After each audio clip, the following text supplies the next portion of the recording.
As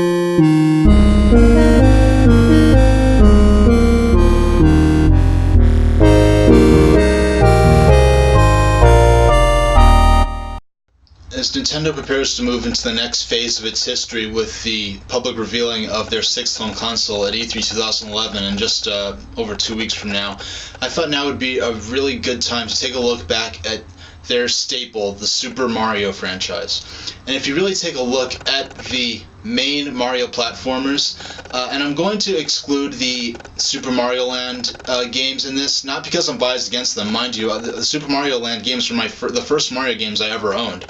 But as far as the main series, which really moved things forward, there's really only been 11 games. Super Mario Brothers, Super Mario Brothers 2, Super Mario Brothers 3, Super Mario World, which in Japan was titled Super Mario Brothers 4 Super Mario World, then Super Mario World 2 Yoshi's Island, which was originally created on the Super Mario World engine to be the sequel to Super Mario World. They changed the graphics so it wouldn't look obsolete next to Donkey Kong Country. And note that in Japan, Super Mario World 2 Yoshi's Island was only known as Yoshi's Island. It was only in the US that the Super Mario World 2 subtitle was added, the US and I believe Europe.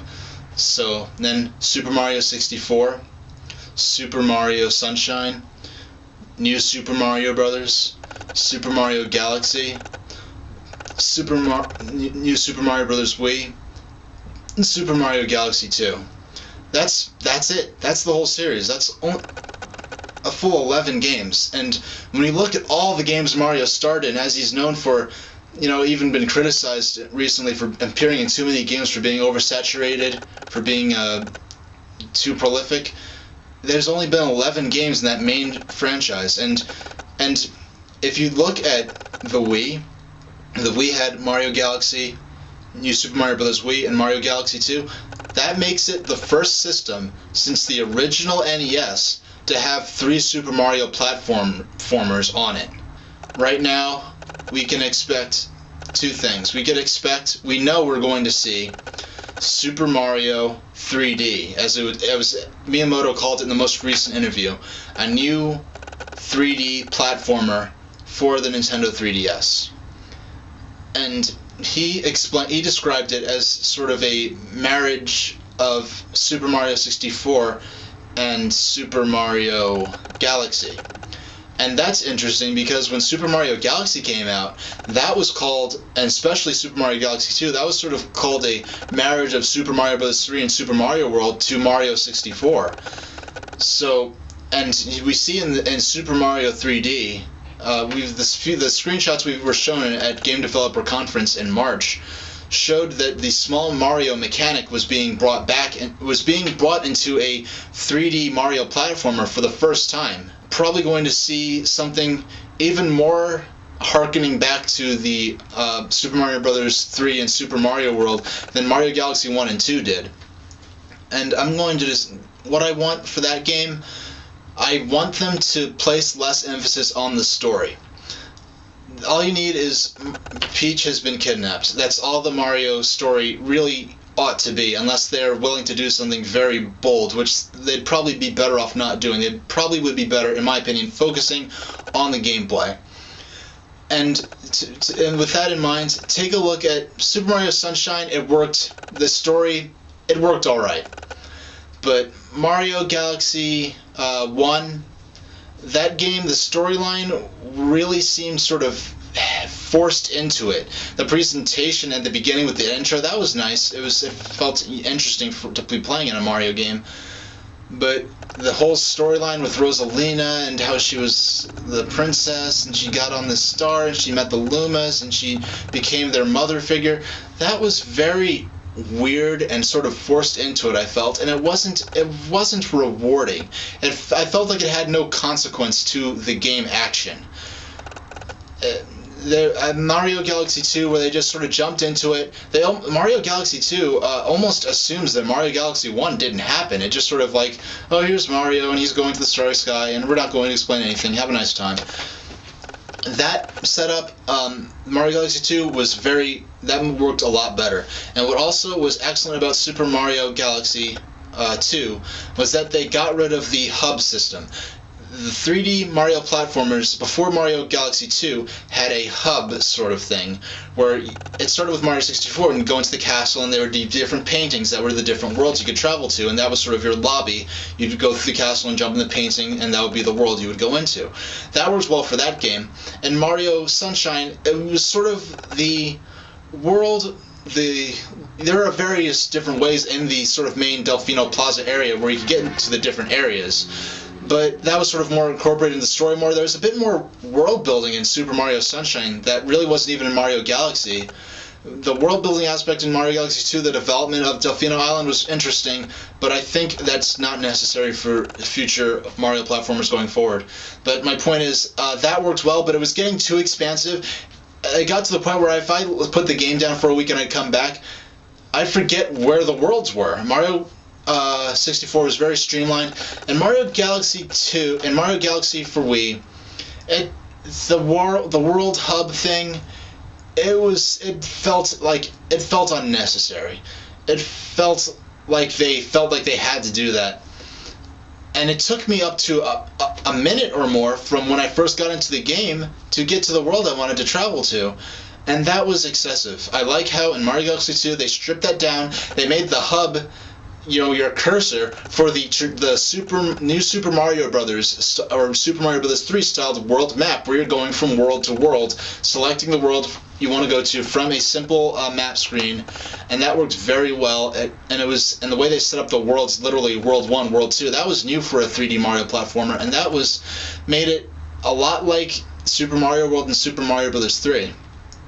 And I hope the new Super Mario for the 3DS, I hope that sort of takes after Mario Galaxy 2. But this is not going to be a new Galaxy game. This is going to, I believe, they had the Mario 64 idea. Then they took the Super Mario Sunshine idea with the water pump, and that worked well, but it wasn't the big breakthrough everyone was waiting for. And then we moved on to Super Mario Galaxy, and that was the big breakthrough since Super Mario 64, the big breakthrough where it was a major advance in the design and concept of a Mario game. And they expanded on that and perfected that in Super Mario Galaxy 2. And now we're going to see what comes next. We're going to see how they take that in a new direction, I believe, with Super Mario 3D. And to a certain extent, I don't expect so much of the gravity-based gameplay, jumping from planetoid to planetoid.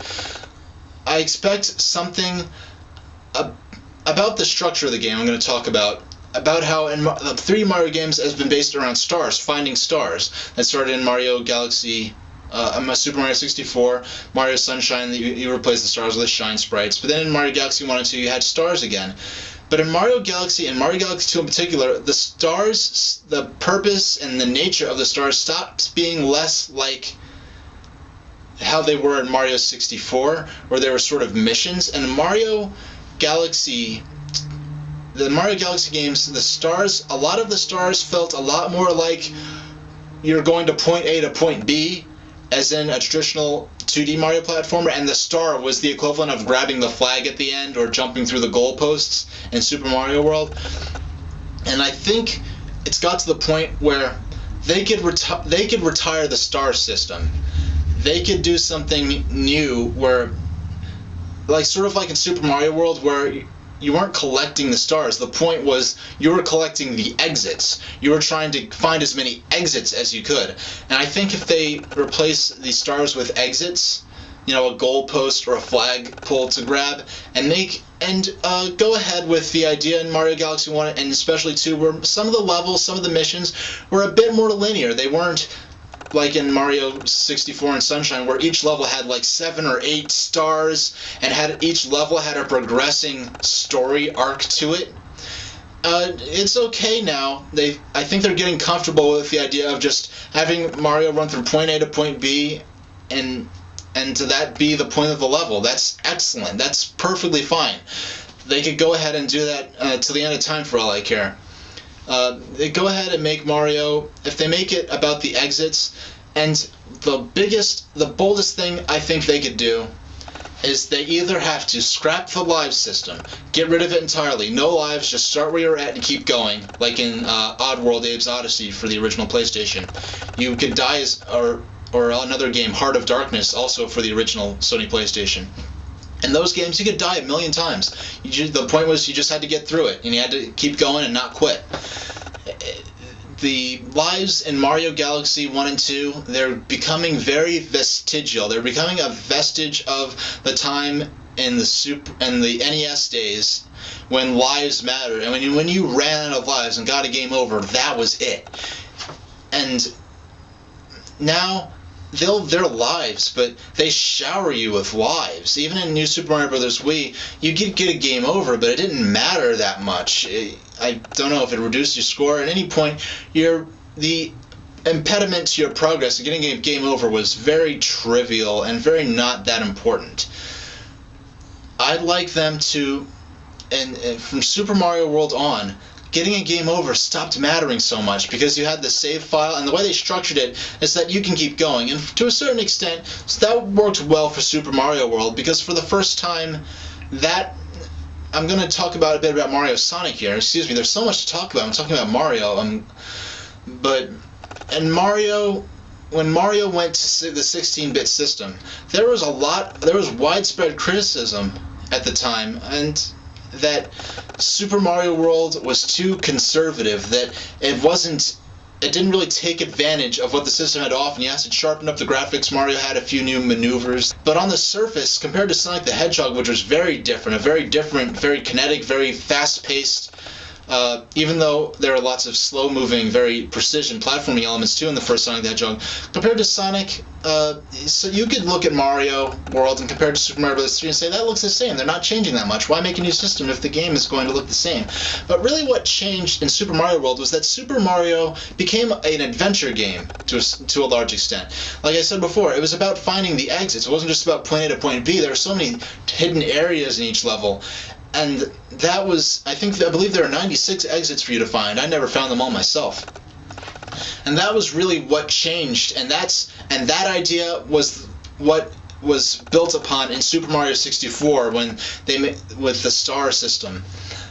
And I think if they make them for a new Mario game, a new Mario platform in the modern age, I think they could go ahead and make it so either give you infinite lives, because in a lot of the hard parts in Mario Galaxy 1 and 2, they give you a 1-up on the way to the part where they're expecting you to lose. Like you'll hit a checkpoint and then you'll keep going, then there'll be a 1-up you can grab with minimal difficulty.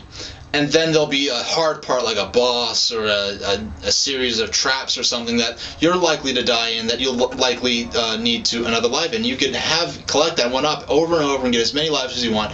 And even if you do get a game over, you don't lose all your progress, you just start from where you're at. That, I think, ought to change. They can either eliminate the live system and just let you die as many times as you like, as many times as you need to complete the game, or make game over mean game over. Make it matter. Make it mean your game is over.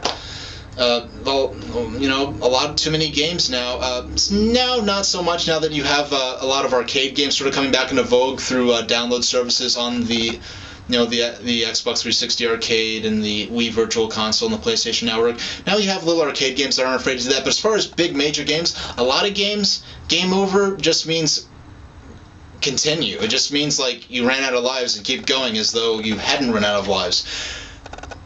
When you have a quick save feature, like in New Super Mario Bros. Wii, that was useful.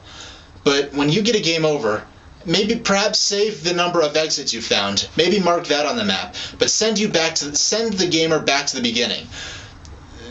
Bring back that challenge. Or maybe make it optional. Make it so you could play in that. Then make that the hard mode. Have the game be the same content, but make easy mode be infinite continues, and hard mode send you back to the beginning. We'll keep track of the exits you found, but you have to play through the game again. That, I think, would benefit the series a lot. What else is there? I discussed in my last video, a previous video, that I expected Super Mario 3D to be relatively conservative. Though it will certainly innovate things, I think it will still be the next obvious advance, the move forward from Mario Galaxy, which is as near to perfection as I believe it's as near to perfection as a 3D Mario game can get. They really got this down to a science. But it's going to be the next logical progression from that. Excuse me, I'm burping a bit. But it'll be relatively conservative. And that we're going to see that at E3 2011. We know that for a fact. We're going to see Super Mario 3D, whatever its name may be. Now, Nintendo's going to be revealing the 6th home console at E3 2011. I find it to be a reasonable expectation that they will be a new Super Mario platformer revealed for the 6th home console as well. I expect it, as I said previously, to be the equivalent of what Super Mario 64 was to Nintendo 64, and how, even though it wasn't there at launch, at E3 2006, what Super Mario Galaxy was for the Wii. I expect a Super Mario game like that to be seen for the 6th home console, and I expect it to be radically different from Super Mario 3D. What will it be? Will it be a new Super Mario Brothers game, as far as New Super Mario Brothers the series? Or will it be a new Mario Galaxy? I personally would hope not. Or something, I don't know what else it could be, but I expect it to really shake things up more than Super Mario 3D will. I expect it to make people... it will be a head turner. If they show a new Super Mario at E3 2011 for the 6th home console, I expect it to be a big deal. And I would hope for it to be there at launch. When the GameCube launched without a true Mario game, it was considered whoa, it's a big deal. Where's Super Mario? But now with the DS never had a 3D Super Mario game unique to it. It did launch with Mario 64 DS though, but we have the 3DS launching without a Super Mario platformer. We have the Wii launching without its Super Mario platformer. That's sort of become the norm now. But I think the strongest, it would be enormously, immeasurably beneficial to Nintendo to have a new Super Mario game out on the 6th home console the day it comes out. And